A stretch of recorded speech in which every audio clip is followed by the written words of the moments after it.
দেশে ডেঙ্গু রোগে আক্রান্ত ও মৃত্যু দুটোই বাড়ছে। এ বছর প্রথম ৯ মাসে ১৬৩ জন মারা গেছেন।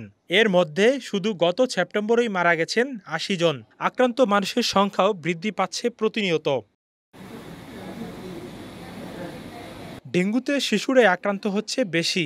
বাড়ির আশেপাশের অপরিচ্ছন্ন জায়গা, ডুবা এছাড়াও অভিভাবকদের অসচেতনতার ফলে শিশু আক্রান্তের হার বাড়ছে বলে ধারণা করা হচ্ছে।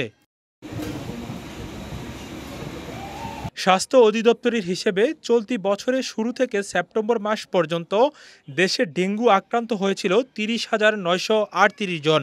এর মধ্যে শুধু সেপ্টেম্বরেই আক্রান্ত হয়েছে ১৮,০০০-এর বেশি মানুষ। বেড়েছে মৃত্যুর সংখ্যাও। সেপ্টেম্বরের প্রথম ৭ দিনে ডেঙ্গুতে প্রাণ হারান ১১ জন, আর শেষ ৭ দিনে মৃত্যুর সংখ্যা দাঁড়ায় ৩০ জনে।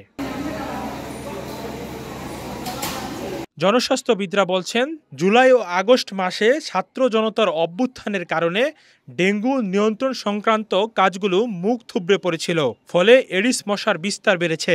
জুন এবং জুলাই মাসে একটা বড় সময় কিন্তু আমাদের দেশে পলিটিক্যাল আনরেস্ট ছিল, আন্দোলন ছিল, এবং স্বাভাবিকভাবে ওই সময় সিটি কর্পোরেশনের যে ডেঙ্গু মশা নিধন কর্মসূচিগুলো, সেগুলো কিন্তু অবশ্যই আমি বলবো যে নর্মালি যেভাবে চলার কথা সেভাবে চলে। ডেঙ্গুর প্রকোপ বেড়ে যাওয়ার পেছনে আগস্ট ও সেপ্টেম্বরের অতিবৃষ্টি একটি বড় কারণ বলে মনে করছেন বিশেষজ্ঞরা। তো এটা আসলে মূলত ক্লাইমেটিক কন্ডিশন একটা বড় ফ্যাক্টর এখানে, বিশেষ করে রেইনফল এবং টেম্পারেচার। আমাদের যে ডেঙ্গুর যে অপটিমাম কন্ডিশন, যেটা ডেঙ্গু মশা উৎপাদনে সহায়তা করে, ডিম ফুটে পূর্ণাঙ্গ মশা, সেটা হচ্ছে ২৭ থেকে ৩০ ডিগ্রি সেলসিয়াস তাপমাত্রা যদি থাকে, আর সাথে হচ্ছে যে থেমে থেমে যে বৃষ্টিপাত। চিকিৎসকরা বলছেন, বেশিরভাগ ক্ষেত্রেই ডেঙ্গু আক্রান্ত হওয়ার ৪ থেকে ৫ দিন পর রোগী আমাদের কাছে আসে, ফলে আক্রান্তের সংখ্যা বেড়ে যাওয়ার সম্ভাবনা থাকে।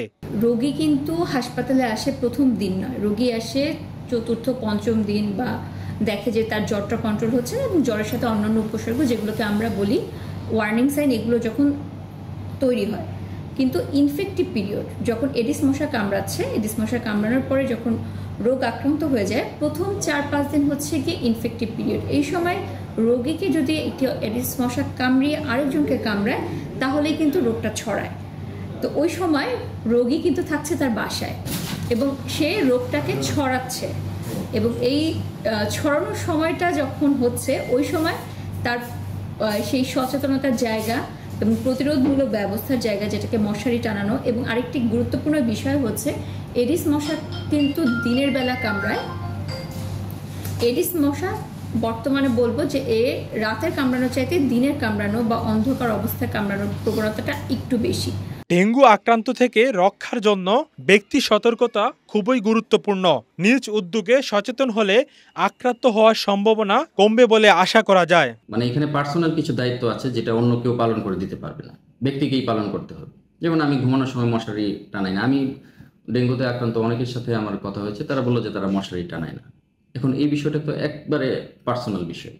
বা অনেক বাচ্চারাও ডেঙ্গু আক্রান্ত হচ্ছে, তো বাচ্চারা যখন ইউজুয়ালি বাইরে যায়, তখন ডেঙ্গু বা মশা যাতে না কামড়ায়, সেই জন্য কিন্তু কিছু মসকিউটো রিপেলেন্ট আছে, সেগুলো ইউজ করা যায়। তবে ডেঙ্গু আক্রান্তদের দ্রুত সময়ের মধ্যে চিকিৎসকের পরামর্শ নেওয়ার আহ্বান চিকিৎসকদের।